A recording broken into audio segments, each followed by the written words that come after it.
Le Seigneur a créé la femme avec comme objectif qu'elle soit une aide pour l'homme. Il avait mis l'homme dans le jardin avec cet objectif de cultiver le jardin, de garder le jardin, avec des instructions claires. Mais le Seigneur a vite réalisé que sans la femme, l'homme n'y arrivera pas. Amen. Il avait besoin d'une aide qui lui est semblable. Et si on continue, verset 21, alors l'Éternel Dieu fit tomber un profond sommeil sur l'homme qui s'endormit. Il prit une de ses côtes et referma la chair à sa place. L'Éternel Dieu forma une femme de la côte qu'il avait prise de l'homme et il l'emmena vers l'homme. Et l'homme dit, voici cette fois celle qui est os de mes os et chair de ma chair. On l'appellera femme parce qu'elle a été prise de l'homme. C'est pourquoi l'homme quittera son père et sa mère et s'attachera à sa femme et deviendront une seule chair. Amen. Ils vécurent heureux et eurent beaucoup d'enfants. Amen. Alléluia. Jusqu'ici, c'est une belle histoire, non? Amen. Alléluia. Et on s'attend justement à ce que l'objectif, c'est qu'ils aient beaucoup d'enfants. Amen. Comme le conte de fées nous disent, ils vécurent heureux et eurent beaucoup d'enfants. Amen. N'est-ce pas que c'est bon le mariage? Amen. Que tous les hommes et les femmes mariés disent Amen. Alléluia. Et que tous ceux qui veulent se marier disent Amen. Amen. Le mariage, c'est bon. Amen.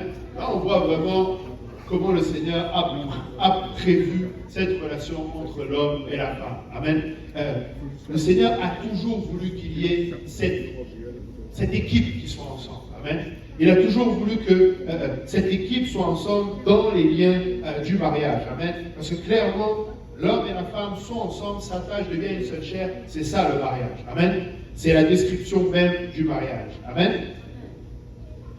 Et dans cette relation, nous voyons qu'il y avait un objectif commun.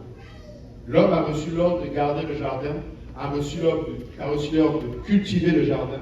Et éventuellement, ce jardin allait prendre de la place. Amen. Éventuellement, ce jardin allait grandir. Amen.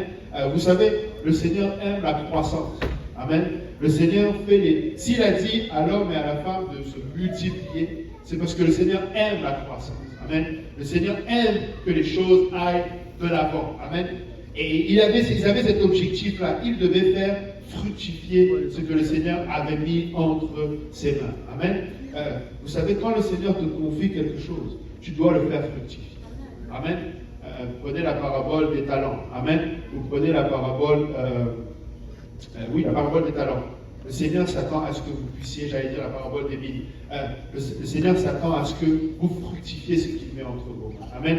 Je ne sais pas ce que le Seigneur a mis particulièrement entre tes mains, mais le Seigneur s'attend à ce que tu puisses le faire fructifier. Amen. Tu dois te poser la question, Seigneur, avec cette bénédiction que tu me donnes, qu'est-ce que je fais?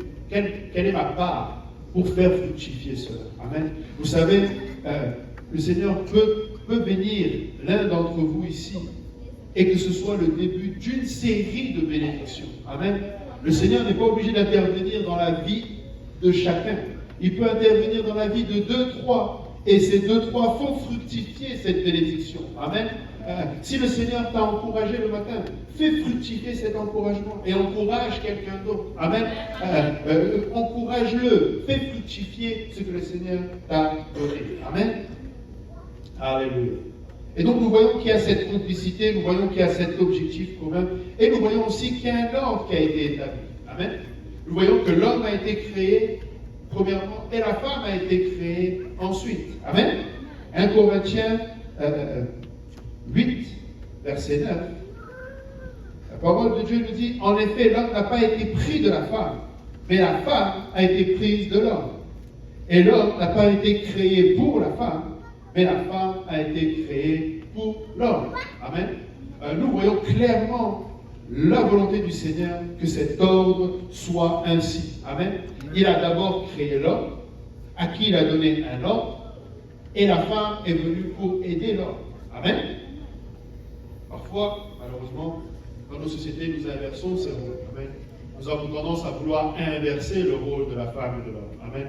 Nous voulons parler d'égalité homme-femme. Amen.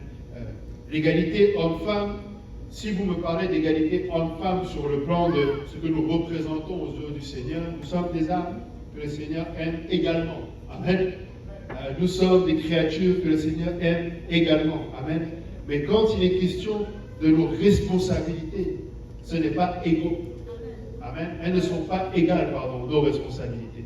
L'homme avait la responsabilité de garder et de cultiver, et la femme avait la responsabilité d'aider l'homme.